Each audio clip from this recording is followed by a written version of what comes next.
final da Santa Cruz, livrai Deus nosso Senhor dos nossos inimigos. Em nome do Pai, do Filho e do Espírito Santo. Amém. Pode sentar. Caríssimos e amados fiéis de nosso Senhor Jesus Cristo, em primeiro lugar, queria dar os avisos. Então, no mês de outubro, temos as solenidades. A exposição do Santíssimo, a reza do Santo Terço, das ladainhas de Nossa Senhora e a oração de São José, depois a bênção. Essas cerimônias foram determinadas pelo Papa Leão XIII.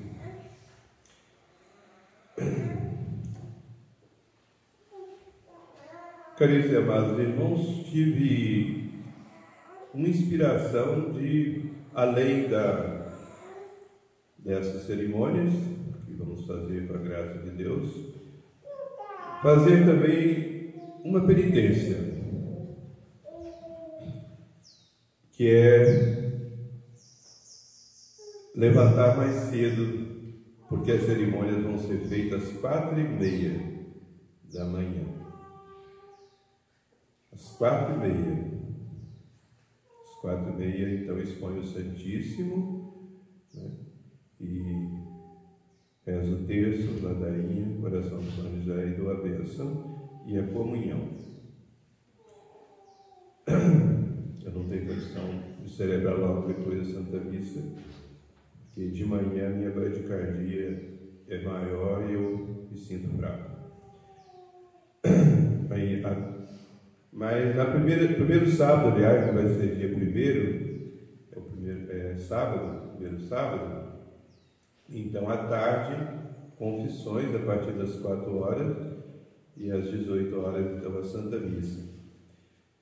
Então, no primeiro sábado não vou dar comunhão de manhã, vai ser na missa.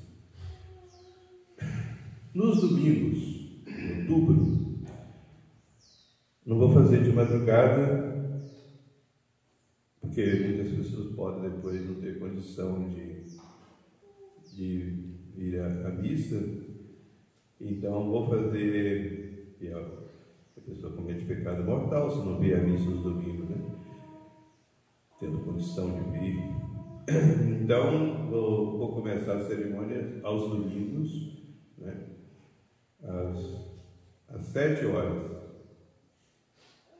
E depois das cerimônias, depois da bênção do Santíssimo, então a Santa Missa. Isso durante o mês de outubro. O Papa Leão XIII determinou que essas cerimônias fossem até o dia 2 de novembro, dia de finados, justamente unindo as 3 fases da igreja, né? A igreja militante, que somos nós, estamos aqui lutando para conseguirmos o céu. A igreja padecente, que suas almas estão no purgatório. E a igreja triunfante, que são os santos do céu.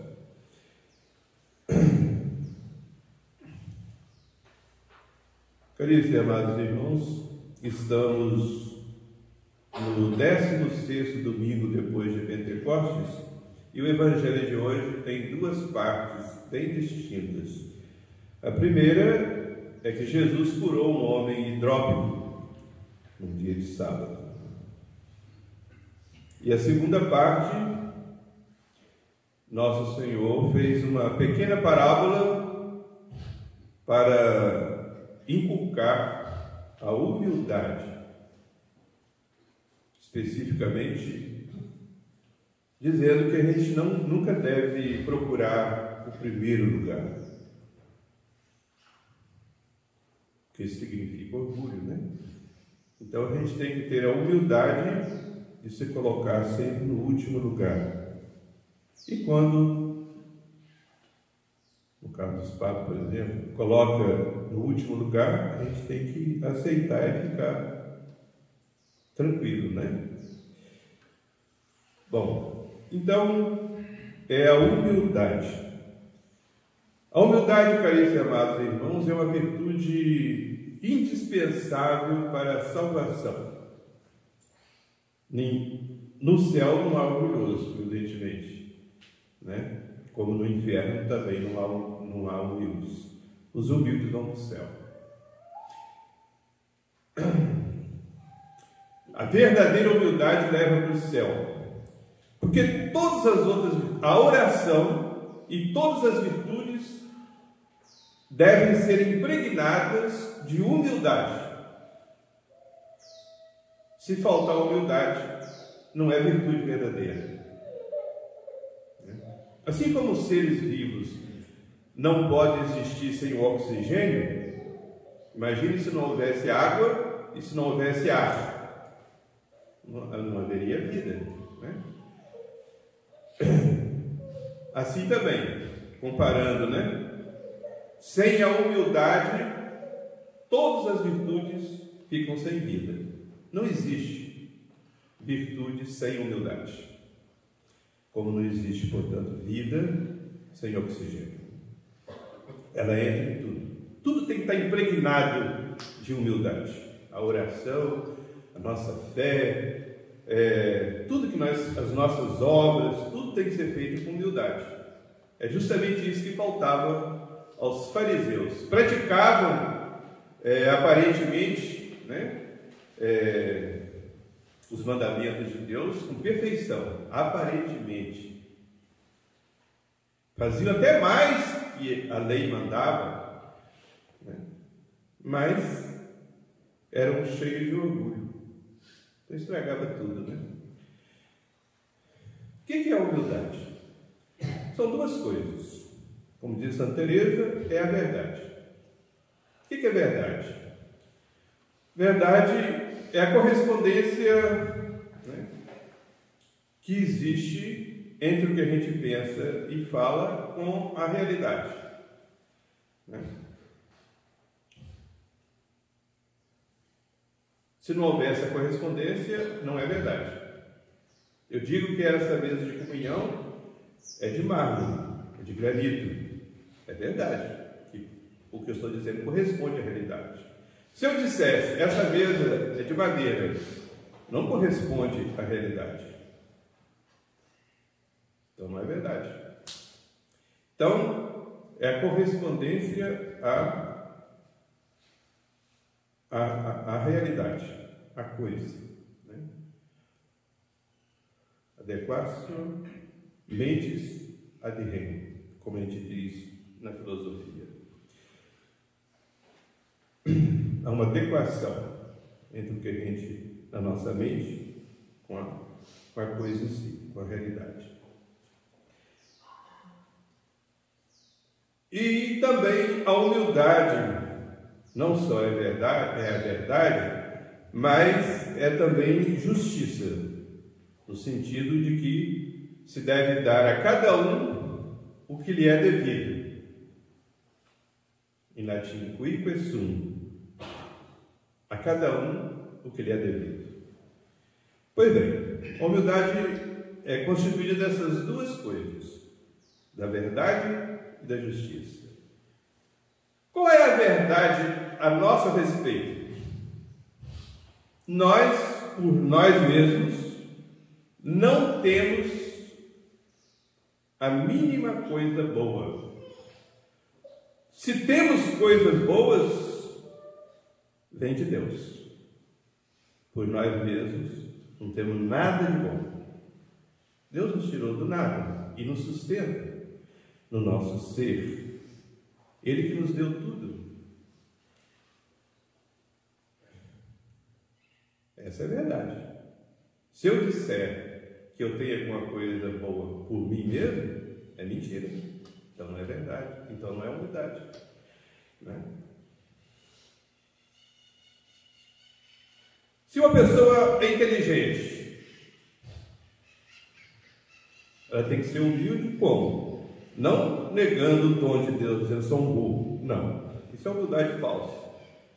Mas também não vai ficar se gabando, né, de ser inteligente, porque a sua inteligência é dada por Deus, e Deus pode tirar a qualquer momento. Isso já virá um louco. Tudo vem de Deus. Bom, se nós não temos nada de bom, então nada nos é devido por recompensa, por merecimento próprio. Mas nós não somos somente um nada, nós somos um nada pecador. Essa é a verdade. E o que é devido ao pecado? Castigo. Então nós não merecemos elogios. Se alguém nos elogia por alguma qualidade, a gente logo agradece a Deus. Porque tudo que a gente tem de bom, tudo que a gente faz de bom, é por graça de Deus, não é por nós mesmos. Se alguém nos ofende, nos injuria, a gente tem que aceitar aquilo como merecido, porque eu sou um pecador. Então, quem age dessa maneira, caríssimos e amados irmãos, segundo a verdade e segundo a justiça, é humilde. Isso que é a verdadeira humildade.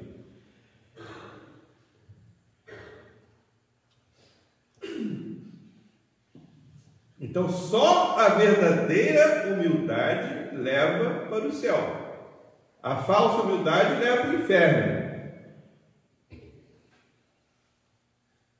Porque é uma espécie de orgulho.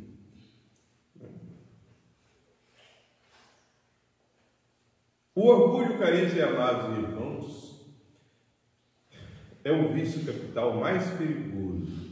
E os pecados de orgulho, como diz São Tomás de Aquino, são os mais graves diante de Deus.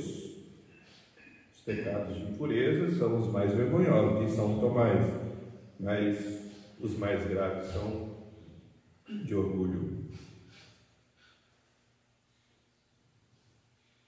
E é o orgulho que leva à desobediência. Então, em todo pecado entra o orgulho, porque é uma desobediência à vontade de Deus.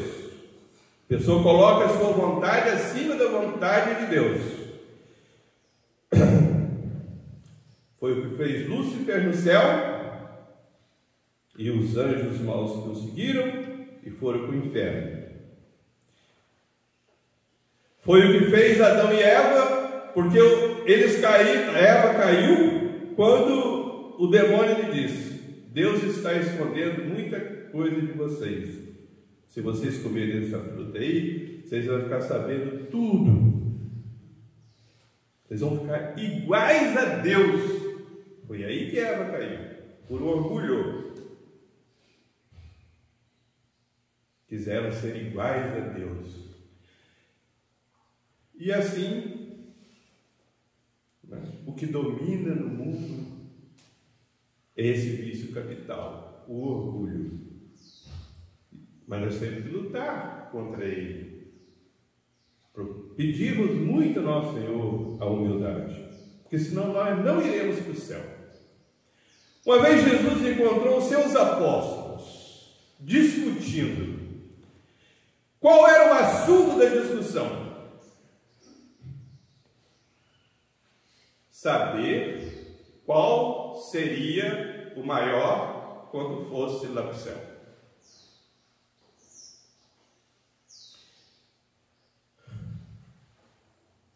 Jesus tomou uma criança inocente. Criança é humildade, simplicidade, pureza, né? Por isso que Jesus tinha uma estima toda especial, uma predileção toda especial pelas crianças. Deixar vir a mim as criancinhas, porque delas é o reino dos céus, porque são puras, humildes e simples. Bom, tomou uma criança e colocou lá diante dos apóstolos. Falou para eles assim: se vocês, não sei se Jesus falou bravo que eu estou falando, mas deve ter falado. Se vocês não se converterem e não se tornarem humildes como essa criança, se trata de saber se vocês vão para o céu ou não, se vocês vão ser o maior, qual vai ser o maior, não. Simplesmente vocês não irão para o céu. Se vocês não forem humildes como essa criança, vocês não irão para o céu. Pode haver prova maior da necessidade da humildade? Os apóstolos não iriam para o céu se eles não se convertessem, ou seja, deixassem aquele orgulho e fossem humildes como a criança.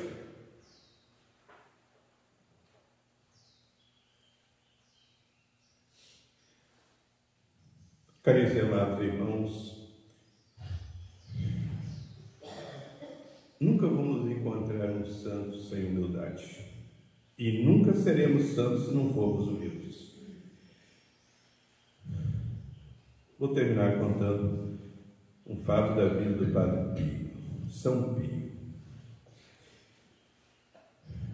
São Pio recebeu de Deus dons extraordinários. E ele tinha conhecimento disso, que Deus lhe deu dons extraordinários. Ele não os negava. Nossa Senhora, depois de Jesus, é o modelo para todos nós de virtudes. Quem recebeu a maior dignidade que uma criatura humana possa receber? Maria Santíssima, Mãe de Deus. Pense nisso. O que ela disse no seu Magníficat? Fez em mim grandes coisas aquele que é poderoso, porque olhou para a pequenez da sua serva. Eis aí a humildade. Não negou os dons de Deus, mas toda a glória era para Deus e não para ela. Ela era serva, a humilde serva do Senhor. Pois bem, Padre Pio, às vezes na missa chorava. Perguntaram um dia a ele por quê. Ele respondeu: não sou digno de celebrar a Santa Missa, porque sou o maior pecador do mundo. O seu pai espiritual, o fundador dos franciscanos, os capuchinhos eram o nome dos franciscanos, São Francisco de Assis, dizia a mesma coisa: sou o maior pecador do mundo. É humildade, mas dizia isso com convicção, tanto que, mas não é a verdade, ele não era o maior pecador do mundo. Veja a explicação dada por São Francisco de Assis, e com certeza o Padre Pio, como todos os santos, tinham o mesmo pensamento. Se Deus não tivesse dado as graças que deu a mim, eu teria feito pior do que o maior pecador do mundo. E se Deus tivesse dado ao maior pecador do mundo as graças que deu a mim, ele seria melhor do que eu. Eu sou o maior pecador do mundo.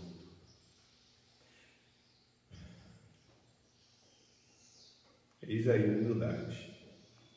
Pois bem, caríssimos e amados irmãos, Padre Pio foi muito perseguido, não só pelo demônio, que é o pai do orgulho, e é invejoso, que a inveja vem do orgulho, né? Então o demônio perseguiu muito a ele, diretamente, até o maltratou, e indiretamente através dos seus superiores, sobretudo de um de seus bispos, que não era nada exemplar, levava uma vida bem errada. Padre Pio nunca permitiu que alguém falasse mal dele, do bispo, do seu bispo. Mas o Padre Pio sofreu muito.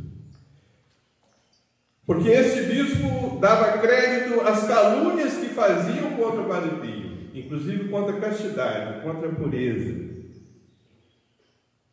Aquele anjo de pureza, de oração, de penitência, foi terrivelmente caluniado. Aquelas chagas que Jesus lhe deu os estigmas, né? Muitos diziam que aquilo era falso. Pois bem, essas calúnias foram até o Papa. Na época era Pio XI, aliás, um grande Papa. Só que o Papa não é impecável e nem é infalível em tudo, né? Então, mal informado, castigou terrivelmente o Padre Pio. Vejam bem, caríssimos e amados irmãos, o que há de mais admirável no Padre Pio é o confessionário, as confissões que ele atendia, que ele tinha o dom da intuição, e a celebração da Santa Missa, onde ele sofria junto com Jesus. Pois bem, foi proibido de celebrar para o povo e foi proibido durante muito tempo de não atender confissões. E ele obedeceu humildemente. Não se desculpou. Não falou uma palavra contra os seus superiores. Ficou lá quietinho.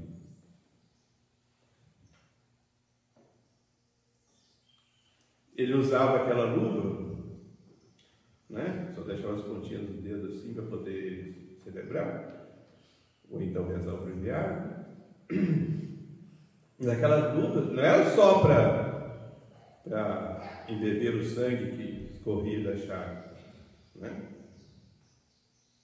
Porque das suas chagas, dizem os autores da sua vida, que pessoas inclusive que conviveram com ele há algum tempo, saía um sangue que dava para encher uma caneca, todo dia. Pois bem, ele usava aquela luva para poder não só estancar o sangue, embeber o sangue, né, para não ficar pingando, né, sobretudo na hora da missa, mas não é só, algum tempo, foi por ordem do próprio superior, vinda de Roma, do Santo Ofício, de que ele tinha que usar uma luva e não podia mostrar sua chaga para ninguém, enquanto não fosse lá um padre que era cientista, tido como cientista, para examinar se aquilo era verdadeiro mesmo ou não. E ele obedeceu humildemente. Aliás, ele não queria mostrar as chagas. Ele gostaria que ninguém visse, porque ele queria sofrer, porque ele sofria só por amor a Jesus e para salvar almas.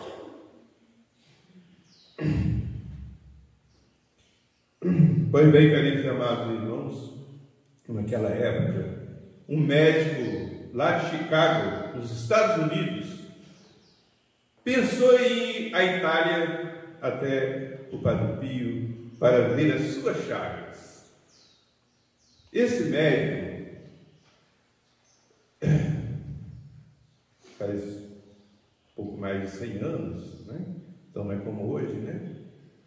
Ele andou umas 30 horas de trem atravessando as Américas, depois atravessou de navio oceano por 10 dias de viagem, chegando lá na Europa, viajou mais não sei quantas horas de trem, até chegar em São Giovanni Rotondo, onde estava o Padre Pio.